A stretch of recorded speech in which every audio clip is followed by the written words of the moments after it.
Hello everyone, and welcome to another edition of Preaching to the Choir Ministries. And today, well, first and foremost, I'm in Allentown, Pennsylvania. I'm here visiting family here today. And to give you guys a quick view where I'm at here in town.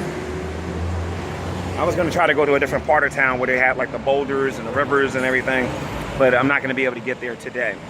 With that being said, today I want to talk about evidence. Not so much about what it is and what it isn't, but more or less about atheists and their the fact that they're trying to have like total autonomy about what the word means and whatnot, and what evidence means to everyone.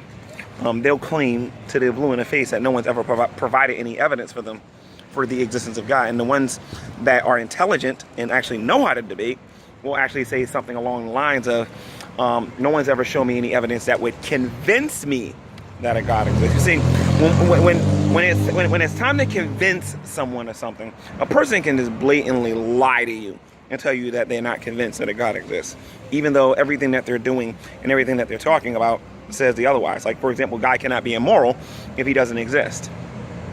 You understand? God can't be this monster if he doesn't exist. God can't be accused of any of the things that a true atheist, if a person is a true atheist and they say that, okay, I don't believe that a God exists or whatever. You know what I mean?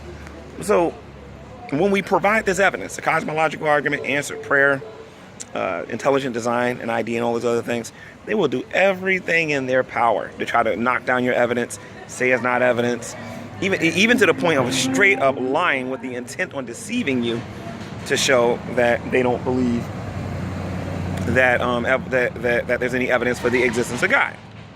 Now let's look at evolution here for a moment. They claim that evolution is true, macroevolution to be specific. Okay, that we share a common ancestor with lettuce and tomatoes. Okay, that we share a common ancestor with orangutans and snails. But when we ask for evidence, what do we get? If you actually judge an atheist by their reasons for not believing in a God, you can actually take their same line of argumentation and apply it to evolution, because no one's ever going to provide you any evidence because of one reason and one reason only: time. And because there's so much time is in between it, there's a faith. Now, some of them will argue with me and say, no, G-Man, you're wrong about that. We can make predictions. Yeah, I can make predictions too, but it doesn't mean that my position is correct.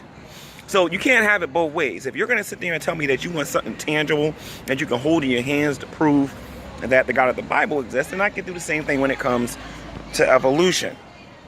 I want something that I can hold. I want something that is tangible. And I'm only doing that. The only reason I'm doing that is because you, as an atheist, have lied so much about not having evidence and evidence not convincing you, and what's evidence and what's not considered evidence, what's the claim versus what's evidence. You have done that so much that it's so easy to refute the things that you guys say. It's not even funny because we take your standards and we throw them right back at you. A scientist telling you that evolution is true, guess what? I'm sorry to inform you guys, evolution is not true. That would be the claim. The science book is the claim. The actual evidence is you doing an experiment right in front of me to be able to demonstrate what you're actually saying is true. And if you don't do that, you got to be fair. You got to be fair and admit that you have a faith that macroevolution is true. And I know what I'm saying is true. You will send me to any Google Hangout you want, and I'll use this argument all day long. Fossil records? Oh, you can't use that. No, that's not going to work, because you can't tell if a bone had babies or not. Okay, G-Man, we can't use the fossil records. What about the fact that we share chromosomes, the same amount of chromosomes as other species out there? That doesn't work either, because tobacco has more chromosomes than we do. That doesn't mean anything. And even though I know some of you out there believe that you're related to tobacco because tobacco is a plant, the fact of the matter is, if you take the argumentation that they use for the existence of God and flip it and throw it right back at the atheist, evolution isn't real. Even the atheist himself doesn't exist, because they don't even know what evidence is. They don't. So I just wanted to make this video and share my thoughts on that. If you're going to sit there and say that you want something tangible, something physical, like this tree here, that you want to be able to touch, I don't have a problem with that. Just so as long as you're fair and you understand that when it's time for me to want my evidence for evolution, guess what I want you to do for me? I want you to give me physical evidence. That's the way it's going to work. And if you can't do that, I am more than justified to not believing that macroevolution is true. Not to mention a plethora of other arguments that I have. And believe me, I got a bazooka full of them.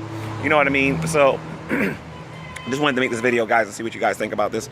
I know the atheists are already downvoting this video. I'll probably get 1 million downvotes. But for the Christians and the people that are more open-minded about this kind of line of argumentation, you understand what I'm talking about, and you see the dishonesty that goes on in these conversations. For those of you who want to know when I made this video a couple of days before I came back off of vacation.